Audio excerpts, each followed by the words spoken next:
What's up, everybody? Welcome in. Happy Monday. It's Money Shots, the 3-day-a-week gambling show where we try our best to give you some entertainment and some winners. Kelly, how are we feeling? Feeling pretty good, Megan. Let's see. How was my weekend? It was marginal at best. Duke gave up a late touchdown, didn't get the cash with the money line there. That pissed me off. Penn State just down to 3 at half and just didn't Boy, come out at James Franklin halftime. really knows how to choke with choke job, huh? Either him or Manny Diaz. I can't decide who I hate more this weekend. It also might have something to do with that was just a square dog. I don't know. This is tough. This week looks like shit, and I hate it. K-State already down to 3.5, so I can't put them in the parlay, but they are going to beat TCU. I like your LSU team already down to a pick 'em. I feel like I'm late to the party on Monday. The lines are going fucking bananas, and I don't even talk about NFL Sunday yesterday. Well, before we start getting into recapping more, hopefully everyone has already liked and subscribed to the Barstool Sportsbook YouTube page. Hopefully they're already following you and I both. You know who you should not follow, though? Ben Mintz. It's Ole Miss Hate Week. That's right. Not only is it Ole Miss Hate Week, but we have the college football show headed down to Baton Rouge, Louisiana, the Death Valley, the only Tiger mascot that should actually count. We have a real one on campus. I'm not sure if you know that. His name is Well, I Mike. haven't been, and I'm really depressed. I'm not going to be there this weekend. But it sounds like neither are you because you have to fly to Denver right after the show. Yes, I do. I have a gambling tournament Why would with Jack Throne. do that to you? God, what a poor planning on his part. Hey, look, I'm a company woman. That's all I'm going to do. Megan, no, this is what you got to do. So they sent us a survey. I couldn't sleep last night, so I filled out the survey like, how much do you love working at Barstool Sports? I'm like, 5, 5, 5, 5. And then it started asking me about my producers, and I'm like, 2. Oh, wow. Ouch. I have to see Bruce's name. Jack's probably already writing his letter of resignation. Hopefully that he doesn't get in too much trouble by Kelly doesn't get him his job fired. I'm kidding. I love Jack, but that was really poor planning on his part. Well, it's not. It's okay. It was months ago. I don't blame Jack. So look, it's either going to go one or two ways. I am going to be either really happy, headed to the airport because I'm getting absolutely smashed, or I'm going to be really sad that I'm not, in Tiger Stadium while we beat Ole Miss, the team that can't figure out their fucking mascot. Are you? You can't be Colonel Reb because that's apparently racist. What? What is it with teams from Alabama and Mississippi being confused? Because like Auburn too, they're also Tigers, yet War Eagle, and I'm confused. I don't know, but at least they've stuck to those two. I mean, you've had Colonel Reb, who was there forever, which I totally get. They don't want to act like they're, Yeah, UNLV got rid of Big Reb as well, and I don't Ole Miss. But then they move to a black bear. Then they move to a land shark. A black bear. Yeah, and then I saw now that there's like a puppy, like a golden retriever or like a lab or something. But that's just Lane Kiffin's dog. Well, why? Jeez. Is that now a mascot? I don't know. I think he's really cute. I follow him. Is this? I mean, should I ask for some extra toast and some salt? No, figure out. I do love their toast. Figure out your identity, not just Ole Miss, but Ben Mintz. So, I saw again, as I said on Pick Central, he said all Ole Miss fans can go to hell for all I care. I think he said LSU fans, but you're going to take that. Same difference. I'm thinking all Ole Miss fans can go to hell. But I just want to go ahead and point out that we were talking about the game and the plans for the college football show, and he's like, "Oh, what are you going to do?" I said, I have some pregame field passes. I'm going to go down there and do some content." He goes, "Oh, well, I'll just call somebody at LSU and get one too." But I thought all LSU fans could go to hell, Ben Mintz. So everyone that's listening, hopefully I'll send this clip out to all of the LSU people that I know, whether it be Gordy Rush, whether it be Greg Stringfellow, whether it be J.R. Belton. I'll just keep naming names and I'll just keep sending out clips of this because, quote unquote, all LSU fans can go to hell. So I got one more thing to say. Hey-o. Suck that Tiger dick, bitch. And that's where I'm going to go out. That's my die on the hill. And I can say that because we beat Florida in the swamp this week, which makes our loss to Tennessee look that much better, I guess. I'm feeling some fire. I think if I feel the fire underneath me, all of Baton Rouge is going to fuel the fire underneath them. I mean, we went to Florida. We beat a Florida team that, historically LSU just fucking hates. And we beat Billy Napier. Hats off, tip of the cap to Billy Napier. But that's why I didn't take that game to the last minute. I was so scared that was going to essentially be his Super Bowl. Just like I said, that Tennessee playing Alabama, that was going to be their natty, right? Not Super Bowl. Megan, I don't think you need to be that scared. I think we've talked about this, and I know that you've got some things that you pay attention to. And when that line, and I did not text and I did not mush because I did not want to hear about it. But I also bet them late. When that came off that 3.5, Megan, down to 2.5, I knew you guys are going to win that game. That is big money moving that line. And Florida is just not good defensively. The Swamp is not loud, as I said, versus the USF game. And all the Gator fans got mad at me and said, you haven't experienced a real game in the Swamp. Well, guess what? If the Swamp is really this great home field advantage, it should be a home field advantage no matter who you're playing. I think Florida Gator fans are a little spoiled from the Urban Meyer days when they just ran around with guns and killed everybody except for Tim Tebow. That's really funny. Can't do that anymore. So let's think about some things that we've gathered from the weekend. I'm mad that I didn't bet Illinois because I said Bleemer or bust, and I don't know why I didn't just continue on that train. I don't know why I was so scared of fucking PJ Fleck. Why I wasn't scared. I got a text psyched out by that big ass bald head. I'm not sure. Megan, I want to say this. I'm going to cut you off. I'm sorry. 2 weekends in a row, and now these are different people that I know, so I'm not blaming it all on one person. I got told Dylan Gabriel was going to suit up and play. Well, he suited up and stood on the sideline versus Texas. And then I got told DeVito was out. So I left Illinois out of my parlay. And guess who came to play? DeVito. I get it. Yeah, I'm also mad about that Illinois. And I'm, again, 99% of the time, the information I get is usually pretty solid. But right now we're 0 for 2 on information, and it's making me look like a jackass, and I'm about over it. I will say TCU and Syracuse, both of those teams, real deal, right? At this point, can we say yes on both of those? Because dude, I don't know. Syracuse is still a 2-touchdown underdog in Death Valley this weekend, and don't call it that, Kelly. Don't. That's not what it is. Who got to call it Death Valley first? Because I live in Nevada. LSU. We have the real Death Valley, or maybe it's California, but it doesn't matter. It's LSU. Everyone, if you ask, if I was at the office right now and I went around and asked, okay, where is Death Valley? I'm gonna Google Death Valley, and it will be LSU. I'm gonna just Google Death Valley football and see what the first one comes up. Tiger Stadium. Yep. Okay, because that's the only one. We have that's the first one that comes up. The second one that comes up is Clemson Tigers. Okay. Because they are not real and they don't. As I told you before the show, they want to be like us so bad. They have the same mascot, but their mascot is literally. I'm not going to use the description that I did before the show, but he's a very wonky looking tiger. Maybe looks like the two tigers that before it were brother and sister before then made that tiger. Our tiger is real. He lives on our campus. He takes very good care of them. We have the best veterinary school and like the veterinary program in like everywhere.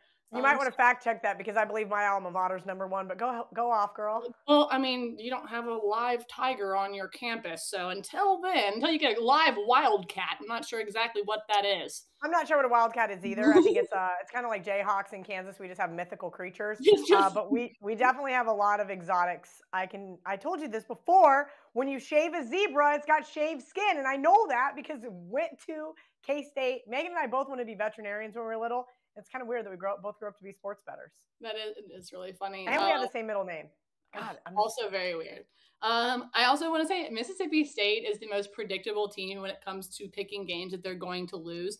Like it's LSU, A&M, Kentucky. It's always just like one of those games, or if not all of those games, like every year. I'm just that one I just thought was funny. Then we got to talk about the NFL weekend. I want to reiterate. Why? Can we just skip that? Can we just skip that? I don't need to revisit the monstrosity that was New Orleans yesterday, Megan. Look, I have to because we have to revisit it only because I really got chirped so much for that. And look, again, I love the Saints. I love New Orleans. I love everything that city stands for. I just liked the other side better. And it felt good to cheer for Joe Burrow wearing Jamar Chase's jersey. Showing up in your teammates' national championship jersey is y'all are either making out or y'all are connecting for like 5 touchdowns. Like it's one or the other, or maybe both. I'm not here to judge. I made money, so y'all can just do whatever y'all want. But I was really happy about that game. My die on the hill is I'm no longer betting on the Seahawks. I can't decide if they're going to be good, if they're going to be bad, if they're going to cover. If Geno Smith is good, is Geno Smith good? Maybe. I think Geno Smith is okay. I think he's played some really bad defenses so far, outside of the Saints, and that's why I laid the 5 with the Saints last week. Kyler Murray, man. I don't like. I think Cliff is not helpful there either. And you would think that like that combination, whenever that was first, like Cliff Kingsbury and Kyler Murray, that like sounded like it was going to be such a just like impactful team, so exciting, so like sexy, right? Right. And the sexiest part about it is the picture that I remember of Cliff Kingsbury's house, which he has. I love big windows, and he has some really big windows in his house. It's about the most exciting that I've got out of those two guys. Also, the fact that our teasers lost, the fact that Tom Brady, and by the way, going back now, 3 weeks after me saying Gisele's a witch and that Tom Brady won't cover a spread of 10 or more, I need to make a TikTok about that. I'm just waiting for people of either the witch community, the Wiccan community, or of the Tom Brady. Well, I have a pseudo witch who's working on your birthday present right now. I could ask her to collaborate with you and see what she thinks, because I sent her that TikTok and she was pretty mind blown and absolutely agreed with you. Well, all I'm saying is Tom Brady looked pretty rough. And I'm not saying that. Makin, you ever been through a divorce? I'm going to go ahead and guess that it's not a great time. It's a lot of distractions and costs a ton of money. Yeah, well, I feel like both of them probably have the money to spend on the divorce. Tom can, have some more time kissing his sons another hour. Okay, I forgot about that. Thank you for reminding me that Tom Brady kisses his kids on the mouth. No one forgets about that. No one. No, I've just tried to black it out of my memory, and now I have to remember it again. There's a lot of things that we can't remember. Also, Falcons. Should have added them instead of the Cowboys. I did say, though, if the Cowboys got to 7, I was going to take them. But, man, the Falcons, Marcus Mariota is out there fucking hustling. I've been shocked by this Falcons team. I'm not going to lie. I was so mad that I didn't put it out. And I'm like kicking myself for it all week long, because it's like the one that I knew deep down inside was like my favorite bet, but I just couldn't like convince myself that Marcus Mariota was my favorite bet. But I don't know why. I think long, think wrong. That's what I get. That is true, and that was another 5.5 point spread that we saw come down from 6.5. A big number. They won outright, just like the Giants. I guess my die on the hill. I've went back and forth. I was gonna say that I was gonna take your back on certain people saying that you can't bet. You're not a real fan for betting against your team. Should you have lost? This is like a Giant segment. I'm trying to think of how I want to formulate this in my brain, because I'm gonna lose my shit. Okay, so I have on my fantasy football jersey because the last time I wore it on a Monday and I needed 26 points, we got it and got the win. So I needed some good luck again today, but I shouldn't have needed that good of luck. I need 30 points from Justin Herbert, because what did the Saints do to me? I got double fucked from the Saints. They were winning. I thought I was going to get a wire-to-wire winner. No problem. My best bet, even at +1.5, knowing that a couple of guys were out, moved to 3. Great. Saints up, field goal, field goal, field goal. And I am looking at my phone, watching this game with grandma, about to lose my proverbial fucking mind. I log in to my fantasy football app at the 2-minute warning, and I see that we're pretty much neck and neck. Things are really good. Okay, go back. Just need the Saints to play some defense. Kicking is for losers. Kept kicking those field goals, but fine, they're still up. They literally gave up a 60-yard bomb to the one guy that I'm playing against in fucking fantasy. So I was driving down the road. I had my phone on the little stupid thing on the where the air comes out. Responsibly. Well, yeah, Grandma was watching it too. I mean, we were literally sitting in traffic, so it wasn't like I was even freaking moving. And I wanted to take my phone and throw it out the window, Megan. What kind of horrific defense was that? And of all players, it had to be Jamar Chase. Of course it did. Why not? So not only did I lose Saints, pretty sure I cost myself a fantasy championship because there is absolutely no fucking way I'm going to get 30 points from Justin Herbert tonight. Not against this Broncos defense. Well, hold on. Let's pump your brakes here. I mean, I don't feel like that's something that's out. I mean, Justin Herbert can have those games even against stout defenses where he puts up 3-4 touchdowns. It could just depends on Not if it's seeing his it. day. This is going to be like a 17-14 game. Everybody wants to set their TVs on fire because the Broncos are going to cover, even though they're the most heinous offense I've watched in years. Russell Wilson is so horrific, Megan. He does not have an offensive touchdown this year. Which is why you should head on over to the Barstool Sportsbook, opt in to Making Money Mondays, $25. It's a 3-leg parlay today, and I have, as you said, Russell Wilson has not thrown a touchdown this season, and I like the Broncos team total under 20.5 in all their games this season. The highest point total that they scored was 23. So obviously, I know that this Chargers defense isn't anything to really be worried about, but I don't think that Russell Wilson, and especially with his banged up shoulder, he's struggled to cook. I'm not real sure, especially with an injury, how he's going to get things done. Is it just going to be the run game? How is he going to just be scrambling a lot? I'm not really sure.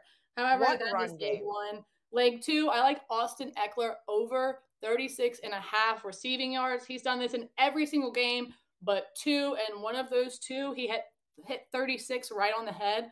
So, I mean, we were right there on the money. And I do feel like he's starting to heat up. And Justin Herbert, he's starting to feel a lot healthier from that rib. I can't imagine how bad it really hurts to play with a fucked up rib. I just feel like that would just have to just knock the wind out of you every time that you're trying to do anything. You just wince. So he's getting healthier. Eckler's really, really warming up. And then I took the spread minus the 4.5 just because I do think that while this Broncos defense is solid, I think that the Chargers offense is just so much better and more complete that, yeah, they'll slow them down, but I don't think it's going to stop them from covering that 4.5.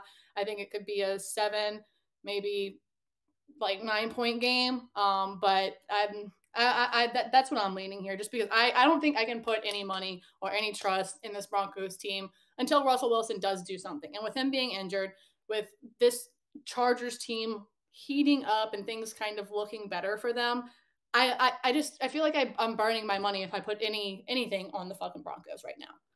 So the problem with the Chargers and why I can't back the Chargers here, even though I have all the bad things to say about the Broncos, starting from the coaching all the way down to the very bottom. There's a lot of issues in Denver right now, but let's look at the Chargers first. Brandon Staley is not good. They get rid of. I'm not excited about that. They get rid of Anthony Lynn, who was the worst. I can't even begin to say bonehead mistake making head coach that I've seen in a long time.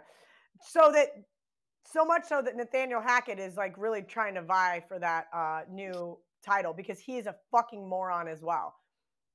As a Broncos fan, Megan, I can't tell you how really difficult the last 7 years have been since they won a Super Bowl between Vic Fangio, Vance Joseph, and now Nathaniel Hackett. It's horrific. You cannot trust these head coaches. And I can't trust the Chargers laying more than 3 here.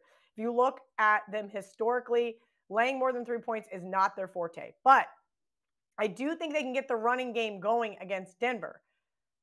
The biggest problem is how much can they open this one up? We've seen this Chargers defense really screw them over several times. They let the Texans back in. They got throttled by the Jaguars. The only reason why they beat the Browns was because the Browns missed a field goal. And then on the other side, you would think, okay, Russell Wilson, fine. We know his shoulder screwed up, but this is the get right game. You've got an AFC West rivalry, if you will. But this is such an underwhelming offense. It makes me want to beat my head against the wall. And that's what I'm And saying. As you said, like this should be a get right spot. It should be all of these things. The Chargers defense.